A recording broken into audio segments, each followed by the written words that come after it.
This Chris is unbelievable. Goes on a cruise, comes back. Oh yeah, 9:45. Gonna be there, no problem. And now he's still not here. Unbelievable. What are you gonna do? What are you gonna do? I don't know what to tell you. Just cry. Unreal. Welcome to the Herons podcast. My name is Julio, and I'm joined today by Jose. That's it. Just Jose. A friend and a fellow Inter Miami fan. Dave has the measles, the mumps. He's in the chat hanging out, but he will not be joining us because he doesn't feel well. And Chris is running late, so hopefully at some point he'll join us. Jose, over under 9.5 minutes until Chris shows up. Will he show up before 10 p.m.? I think under. He's a man of his word. He said he'd be on. Okay, he says he's still struggling, so I'm going to say over. On behalf of the guys, we want to thank you for stopping by and joining us for episode 63 here on the Herons podcast, your first stop for all things Inter Miami. For those of you watching on YouTube live, thanks so much for stopping by, and be sure you hit the like and subscribe buttons if you're enjoying the show. And a huge shout out to our chief Heron heads, Matias, Chow, Abu Ava, and Marivi. Thank you so much for your continued support. And thank you to the other Heron heads that are showing up down below. Thank you guys for your continued support as well. And if you'd like to support us on Patreon, or if you'd like to get some cool merch like this hoodie that I'm wearing or the shirt that Jose is wearing, you'll find a link for the merch store and for our Patreon in the descriptions wherever you are listening. So huge match coming up on Wednesday. Inter Miami versus Monterrey, Los Rayados. And it is the quarterfinals of the CONCACAF Champions Cup. It's a big one. I think before the season, we noted how the CONCACAF Cup was going to sort of define success or failure this season, because really it is what can elevate us to play against some of the worldwide renowned clubs. So it's a big game. How are you feeling, Jose? It's a little nerve-wracking considering we're not doing so hot right now. I would have liked to have been going into this game with a little bit of, pizzazz, a little bit happiness to hang our hat on. But we're not really going into it at full strength. We're missing Redondo, which I would have loved to have seen how he would have done against his team. We're hoping Messi is gonna play. I mean, everything is showing that he will play, so that's a good thing. That's good. These are good signs. We're obviously a better team with him on, so it's obviously just stuff that we can look forward to. But yeah, we're playing Goliath. So in our world right now, right? And this is the one trophy that we've always said this whole year that we wanted. This is the trophy, and it has to go through most people are calling this the final of the whole cup, because these are the two best teams in it. So it's unfortunate that now is when we're playing them, but we had to play them anyways, right? So get them out of the way, and we get to stay at home right now. I'm not. I would have rather played them on the second leg from home, just because similarly to how we had to handle Nashville, right? It was Nashville, yeah. And so considering that, I would have liked to have played them in the second leg, but with everything going on right now, it's probably for the best. It's probably for the best that we're playing at home first, just to get everyone rested, get everything up and running, hopefully, and let's see how it goes. Yeah, I think you're exactly right. Playing at home, given the situation with Messi and with the state of our players, the form that they're in, it probably benefits us more so that we're starting at home. We really need to get a result on Wednesday, because I feel like Monterrey, I feel like their stadium, the atmosphere, their home field advantage really is going to make it difficult for us. I mean, if all things play out correctly, we should have the same team for both games, but I think going away to Monterrey is going to pose more issues than it'll pose when we're here at home. So I do think it benefits us to be at home for the first leg.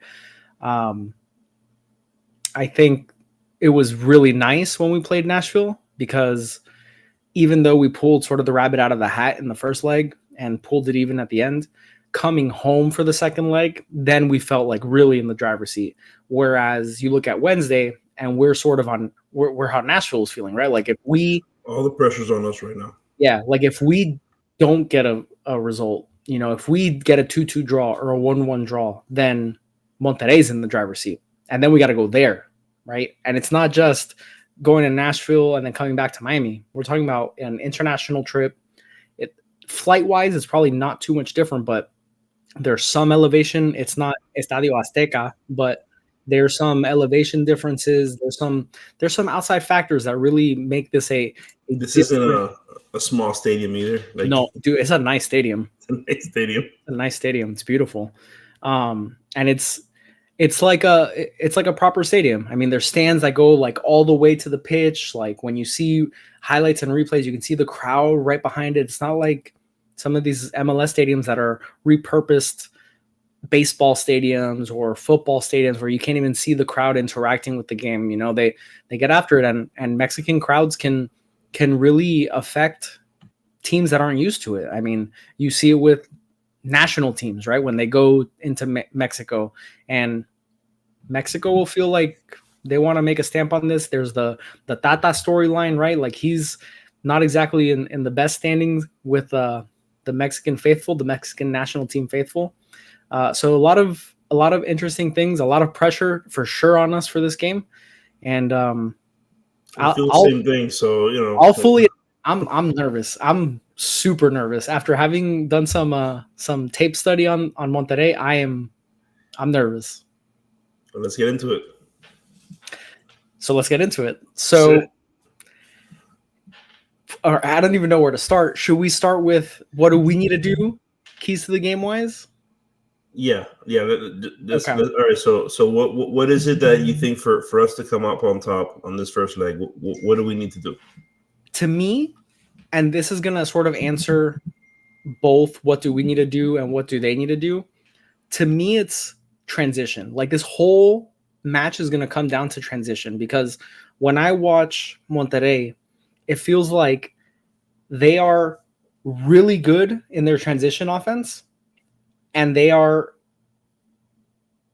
equally not as good on their transition defense. Like when I watch their transition offense, they are not afraid to play passes that might fail. But if they hit, it's a goal scoring opportunity. Yeah, I saw a lot of the same stuff. In that sense, their transition offense is extremely prolific. They're going to attack you not just from the inside, from the outside. They're not afraid to shoot from outside of the box.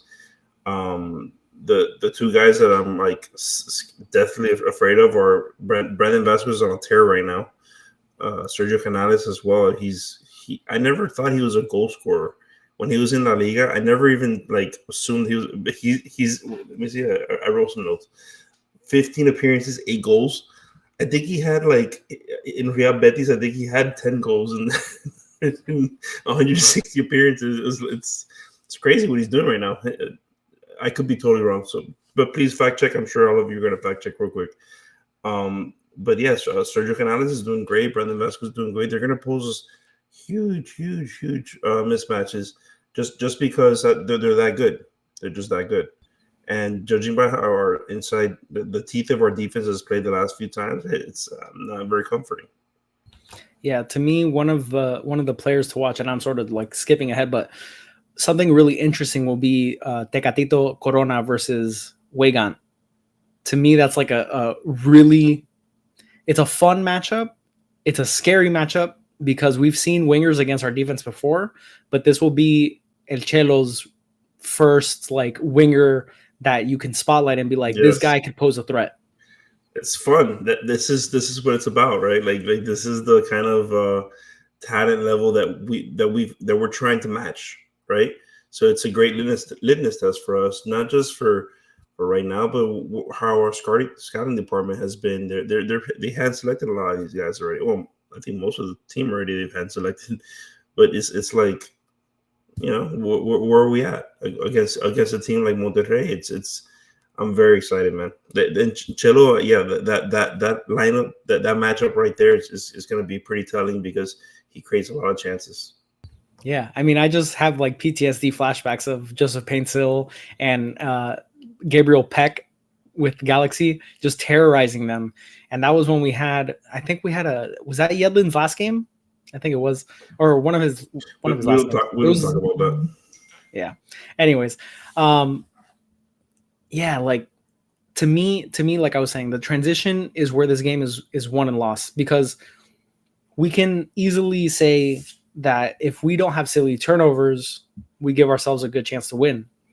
Silly turnovers lead to transition offense for Monterrey. So if we're good in possession, we limit the transition opportunities that they have. And on the other side, if we're able to create opportunities in transition for quick transition opportunities, to me, that's when Monterrey are the most susceptible to being scored against. It seems like once they get settled in, they're fairly structured. I wouldn't say they're the best defense. Definitely some holes, but the goals that I've seen scored against them are either fluky, like they were for Chivas, or it takes something like really special, because their goalkeeper Andrade is also playing with his hair on fire. He's playing like League's Cup Drake. He leads them in SofaScore. I believe he has like a 7.34 SofaScore. Look that up if you guys want. Just making the chat fact check this every step of the way. Hi, Chris. Welcome to the Herons podcast. Nice of you to join us. Welcome back from your cruise. Thank you. Your a little more tan? Do I not look as pale as I usually do, or am I still the same? There's like that fluorescent glow off the computer that just really brings out the color in your eyes. I figure. So what are we talking about? Oh, just the quarterfinals of the CONCACAF Champions Cup. Oh, that's it? No, never mind. I'm leaving. Goodbye. So we're just talking about sort of the keys to the game. I was just sort of wrapping up my take. I think the match will be won and lost in the transition, because to me, Monterrey are super creative and they're quick to get on the counter. And I imagine they're going to give us nightmares with their press, because every team seems to have identified that if they press you, if they press us in Inter Miami, they're going to create opportunities for themselves. So that being said, the transition offense and defense just is extremely worrisome. Yeah, and Mike is right. We're gonna put Borglin at CB and Busi. We're gonna put him at striker. So Tata has us covered. I agree, Mike. Tata we trust. Just wanted to say that. So are you saying the key to the match is Tata? Yeah. Well, that's not the key to the match. I think despite him, whatever he draws up is Widow. It doesn't really matter, because I think we're going to rely on a lot of our talent. Tata, I don't know how he can scheme on this team. I'm going to be honest. I don't know how he can scheme against Monterrey, because Monterrey is, they're looking to press us. They're going to try and get us to concede easy goals, and they're not going to miss. Like we played teams. Did you guys watch the film with Monterrey versus Cincinnati? It was pitiful. It was pitiful. Like the amount of shots that they missed, they should have probably won at least that second leg. The 2-1. I mean that's why. Look, while I do think they're giants and I do think they're great, they're talented, all of that. I think they're beatable. We're not playing Real Madrid. We're not that far off the talent level of these guys. We can, as long as with Messi, obviously, we have a shot. And I think more than a shot. I think we would be able to win. I think it'll come down to just a few lucky bounces, to be honest. I don't think it's a foregone conclusion that they're going to just drag us through the mud. I mean, who knows? Who knows? This year hasn't gone exactly how we expected it. We kind of were hoping to drag everyone through the mud the whole year, but It's going to be a fun game. I think it's going to be a fun game, and I think it's going to come down to just who wants it more. I don't know if you guys spoken about it, but is this? Well, I would say for sure it's the best team we've faced so far. But can this be the best team that we're gonna face possibly all season long? Overall, Liga MX and MLS? Probably. Yeah, Because you I would say say who are the best teams in MLS right now? Columbus. Mhm. Which they're on a tear also. Yeah, Columbus, LAFC, maybe. And we play the Galaxy, who are playing really well. Galaxy's still undefeated technically. They haven't lost. But also we don't really know, because also the summer we don't know what's gonna happen in the summer transfers, because everything that I'm hearing summer transfers, it's looking like LAFC is building a beautiful contender there, and that's gonna be very fun to watch as well. But yeah, I mean, so far how it looks right now, yeah, this is the. Are you counting the preseason? Because that was pretty fun too. No, I'm not counting preseason. Preseason doesn't matter. I don't care about preseason. Yeah, because this is it the biggest game in Inter Miami history. Yeah, we had a League Cup final. I mean that we won yeah. That's a good point. We had two finals. I went to one. The finals carry weight as far as like what it could mean. Yeah, what it could mean for the club's history and all that stuff. It's This probably tournament is just bigger. Yeah, it's probably one of the better opponents we've ever faced. And this season, it'll probably rank as one of the top 3 most difficult opponents we face because, yeah, like Jose was saying, the summer transfer window could see the addition of a few players that make some of these teams in the MLS that are already at a high level better.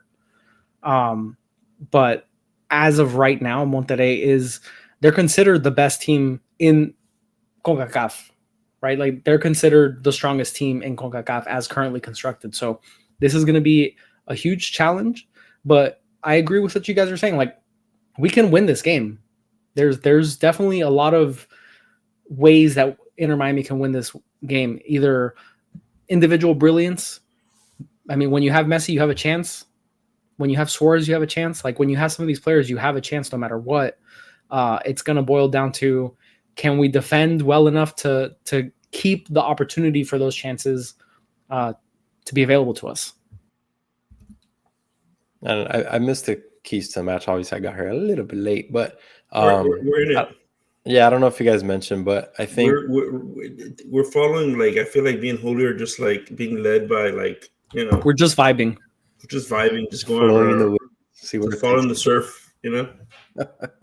Someone says a comment, I go off on a tangent. No productive conversation so far. Go ahead. That's classic Jose, though. That's classic Jose. You love the comments. You live for the comments. But I was gonna say the midfield, specifically Gomez. I think Gomez needs to have a huge game. He needs to really be that enforcer in there, and also the guy that's bringing it up from the midfield into the attack to give it to Messi, to give it to Suarez. Last preview I wasn't here, but the one before that, I said Gressel needed to be the man to watch, and he has been. I mean, he's been playing very well the last few matches, but I really think the missing piece the last few matches was our midfield, and Gomez is gonna have to be the guy. Redondo not being there is just rough. That's the biggest hit right now that we have, and we're noticing it. We noticed it last match, and we're gonna notice it on Wednesday. I'm also very curious to see if Chelo could keep it up, because he had a really nice game. So if he could keep it up, we saw some nice things. He was bringing it up the wing a lot. He was making some nice passes, and his defense was very, very, very spot on. So that's definitely something that Yedlin was okay at, but he didn't bring to the table. I think Ancelo's definitely a huge upgrade, and we're gonna need both of those guys to really make a difference on Wednesday. Agreed. I think as far as Gomez and Gressel and Busquets, even, I think they need to play a very controlled game, because Monterrey can get frustrated. I mean, so this last game against Chivas, they were given a red card for dissent, really. I thought it was a little ticky-tack that he was given a second yellow that led to the red card, because he showed the guy the yellow card, and then the guy kept on arguing with him, and he gave him a second yellow on the spot. To me, it was, I don't know, it was a little too quick of a draw from the ref, but you can see that there's an opportunity to get underneath their skin. So to me, if Gomez and Gressel and Busquets are able to frustrate them in the midfield, bring, the tenacity that we've seen Gomez bring a lot, where he's just constantly getting after these players in the midfield, just hounding them, just nicking at them, to me, that's something interesting to watch from the midfield. And Gomez, he's been playing super well. I think I've said a few times now, he's becoming, or has already become, my favorite non-superstar marquee player. But he can sort of get ahead of himself and find himself out of position, lose possession easily at times. So he needs to really simplify it. He needs to dumb it down and not overcomplicate it, because against Rayados, we're going to need to not turn the ball over, and we need to limit the opportunities that we give them and frustrate them by doing so. So to me, it's just simplicity, and it's just playing very controlled, playing very within ourselves and within the system. You got to also be careful with a lot of their crosses. Their crosses to Brandon Vasquez, I saw to be very, very annoying. Who do we have playing center back right now? Toto, presumably. Christoph, they already confirmed, was out. So if it's no Allen, for example, or possibly Freire, questionable. I think there's a full training tomorrow, and we'll probably learn a lot regarding availability. Because if you're playing, normally we like to lean on Noah Allen whenever there's a few guys that are missing in the center backs, but that's a horrible matchup. Vasquez is 6'2", that he loves heading the ball, and he's very good at it. I saw nothing but set pieces with him. It seemed to be very, very nice every time. Every time he had the ball, he made plays, and I worry with smaller defenders how well we're going to play that. He's had 5 goals in 10 appearances. He's on a streak. He's doing very well. If we have Sailor and Busquets, I don't like that too much, but it is what it is. Gressel, Gomez, Ruiz makes sense. Shoes. Maybe Toto starts. No doubt in my mind. No doubt in my mind. Yeah. So I mean, we have a formidable team. It's just one of those things where, how much can Cello and Gomez step up, right? Because we've done this before, right? We already know what we're gonna get with Suarez. We know what we're gonna get with Messi. We need some of the other guys to step up, because they're a very deep team. They have very, very good players. Again, they're not Barca, but we aren't either. So it's like this is a very good matchup all around. I'm curious to see if Messi plays it, how Cello incorporates with Messi, being that's going to be the first match they played, and Cello played pretty good the last match. So Messi has a tendency, obviously, to bring everyone's game just elevated to the next level. So being on that right side with him, it's going to be very interesting to see if he continues that high level play that he did or his first match here. He had no chemistry with anyone, and he still played very, very well. So imagine with the greatest player in the world, well, what can that bring? So that's going to be very interesting to watch as well. I think it's going to be a very, very big key if Messi plays. I don't know if you guys spoken about that yet, but percentages here. Yeah, I mean, we haven't spoken specifically if Messi plays or doesn't. I think there's no doubt that he plays. I mean, everyone can be sort of guessing that, his hamstring's been really nagging, and that's not giving straight answers, but it's all been geared towards Messi playing this match specifically. Yeah. The amount of eyes are going to be on this game. It's I mean, he could take himself out. He could take himself out, like he did in the last game. Remember that he played which one was it, in the 50th minute? And I see that him pushing himself and possibly seeing how long he can play for. You know what I'm saying? And he walks the whole game until he doesn't have to. You know, screw it. See what happens. But yeah, man. I mean, I would love to see how he's able to just continue that progression that we were having previous to him getting injured. We were throwing the ball very well in that top mid and it was Suarez and Gresso. I would love to see how they can just continue to build on that. Now you have Chelo now. I mean, he's adding a different element on that right side that we never had before with Yedlin. So we have attackers at all different angles now that we didn't have. So it should be a fun game. Yeah, and I think if this was the other way around, I think if we were starting our first match away, I think I'd probably put the percentage of Messi playing a little lower, just because of a little bit of travel, being away. I think the home matches really matter a little bit more. Obviously, the away goals they count a little extra, but those home matches are so important to win and not let the away team score more goals. Classic. What's a Heron Heads live without a little technical? It's been fine until you got here, Chris. It's been fine. I don't know what to tell you. I don't know what to tell you, Chris. Take your Wi-Fi. Yeah, exactly. Can you please continue? You left. But yeah, no, I don't even know where I left off. But yeah, I think if it was away, I think Messi that would have been a great lower percentage. That would have been a great hard cutoff and just add boom. Perfect. Yeah, love it. 26 minutes in mid conversation. Like, oh well, Chris has nothing more to talk about. Add. So Messi last played in the Champions Cup against Nashville in that second leg. And on Wednesday will have been exactly 3 weeks from when he took himself out of the game in the 50th minute, like you said, Jose. To me, the way he came off, given that he's been training just on the side, just sort of like keeping a little warm, to me, it just indicates that he's going to play. There's no doubt in my mind that he plays. I agree. Yeah, and that changes the complexion of our team tremendously. So it's at that point. That's what I'm saying. We're not super far off. We get the best player in the world play on our team. Yeah, it's gonna even the score a little bit. You know. Agreed.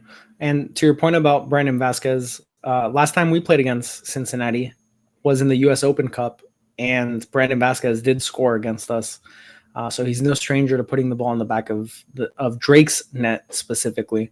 That was the game where Messi had to pull a rabbit out of the hat with Campana, and then eventually we won and advanced to the final. But Brandon Vasquez against really any of our center backs is scary because although Toto has height, he doesn't have size. Like Brandon Vasquez is tall and he's a big dude, and he knows how to put the ball in the back of the net. And again, someone like Noah Allen, he's just going to tower over him and just bully him. Sailor might be able to hold up a little bit better, and he's, I don't know, knows how to throw his weight a little bit better. I'm hoping Freire is back and fully healthy, but that remains to be seen. Again, we'll get more clarification tomorrow. But yeah, they're a scary team. Like Canales, Brandon Vasquez, Sergio Canales, like all these players are very capable. I think you said Canales twice. Canales, Tecatito, Vasquez, Canales. Who's really worried about? He's that scary. Canales. Yeah, very, very nervous. Well, he could change the game in the midfield, but whatever. I don't know what to tell you.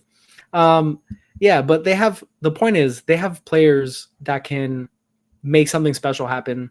How we usually have the advantage of, like we usually have those players more so than the other team. Whereas in this case, their players may not be as talented as Messi, Suarez, Alba, Busquets, but they have players that can make something out of nothing. So you need to watch out for that. Vasquez is 6'2", David. I would guess 210 pounds, 210 pounds. Sounds right. Probably not. So I know Chris mentioned Gomez. We mentioned El Chelo. Who else do you guys think from Inter Miami side needs to step up and just have a big game? Suarez, bro. I need a brace. Give me a brace, and we'll move on. So give me a brace. We'll get another brace in the second leg and call it a day. I think we got to see a Robert Taylor match that we haven't seen in a bit. I knew Jose would like that one with the drinking a beer. But yeah, we haven't seen one. Yeah, you literally caught me mid sip. I was like, we haven't seen that lately, and I think that's a little spark that we might need against Monterrey. And I think we'll see it. If Messi plays, I think we'll see it. What are we going to see exactly, Chris? Just we're be specific. We're going to see a shot on target. A banger from outside the box. A banger hitting the fan. A banger. Where's the banger going? Banger going straight into the goal, back in the net, baby. Okay. Book it. It's probably plus 9,000 at this point. Bet on it. I think Drake needs to have a massive game, because realistically, we can say, oh yeah, limit the transition opportunities. Don't have stupid giveaways. They're going to get chances, and they're going to create chances, and Drake needs to stop more than not. So calendar to me is the key for Miami, and the whole tone of how we go into the second leg can hinge on Drake, because he has the ability to make spectacular saves. We know that, but there's a goalkeeper on the other side that can also make spectacular saves and do the same. So to me, if Calendar has a big match, makes a couple key saves, they might only have 3 good chances, which is a lot, but they might have 3 good chances, and they're clinical, right? Like, they'll put the ball in the back of the net. So if Calendar can step up and stop a couple of those, stop all of those, maybe, that gives us a really good chance, because like I said, the individual quality, the cream will rise to the top. And Messi and Suarez and Robert Taylor and Jordi Alba, who I thought had a down game this past week, I think those players can just make something magical happen and get us the result that we're looking for. So with that said, should we get into score predictions? Let's do it. Dun dun. So we have a message from Dave Stradamus. He is predicting a 4-2 Miami win. So who wants to follow that up? And if anyone has any questions, I'm going to be super cringe. Just leave a tip and we'll answer your questions right away. Just go ahead and do that. Well, somebody literally put like, boom, boom, boom, boom, boom, answer this question. And I was like, bro, just pay $2. We'll answer right away. Don't worry about it. Jose just wants the tip, guys. Yeah, just give me a tip. So assuming Messi plays, I'm going to tell you, you know what, David? Get better, huh? Get better. I would say 2-1 Miami wins. In this one, I'm more worried about the one away.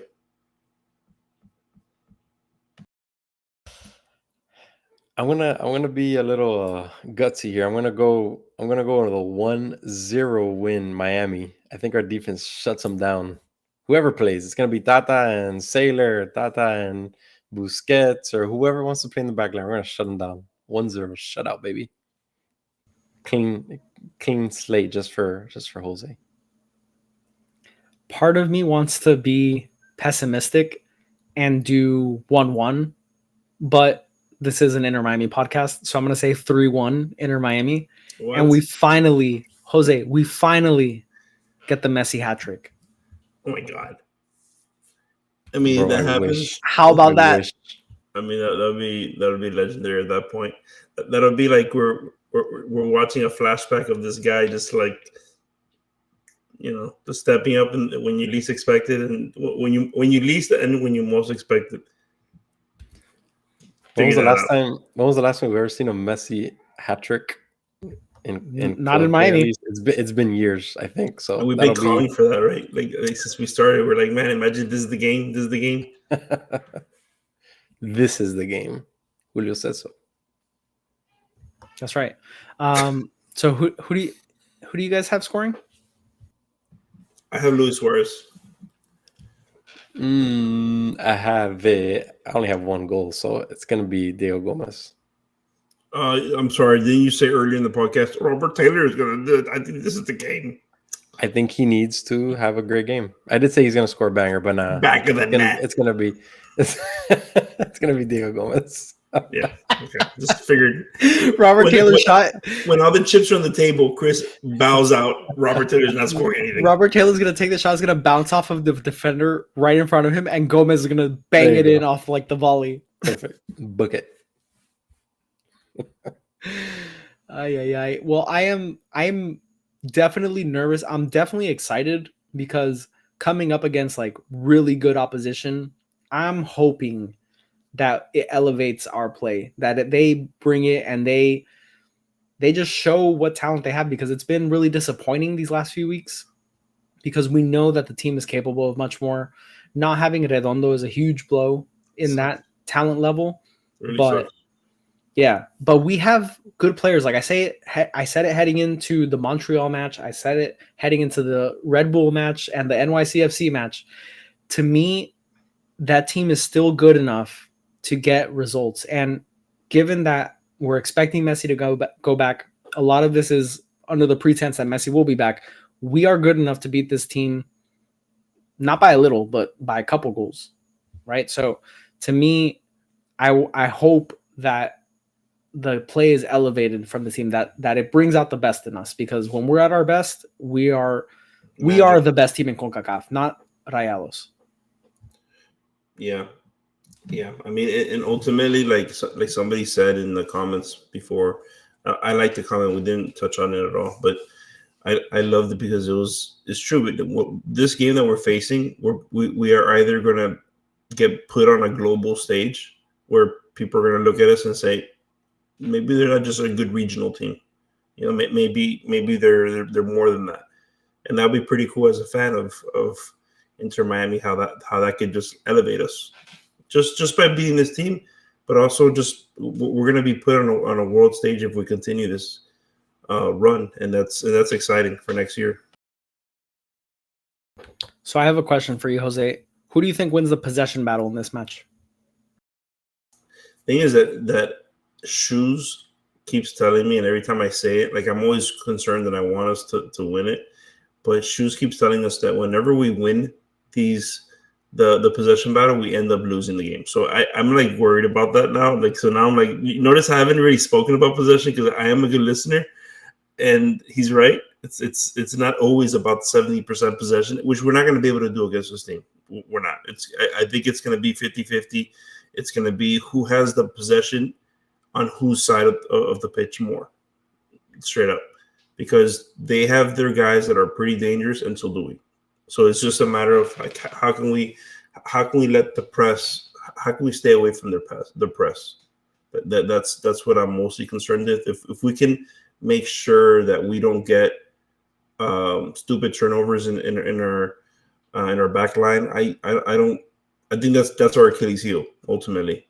So that and we've been doing better versus counters. Honestly, we haven't done terrible against them. And I think with our new wingback with Cello and I think with Jordi, we've been pretty sound with that. I think it's just a matter of our center backs.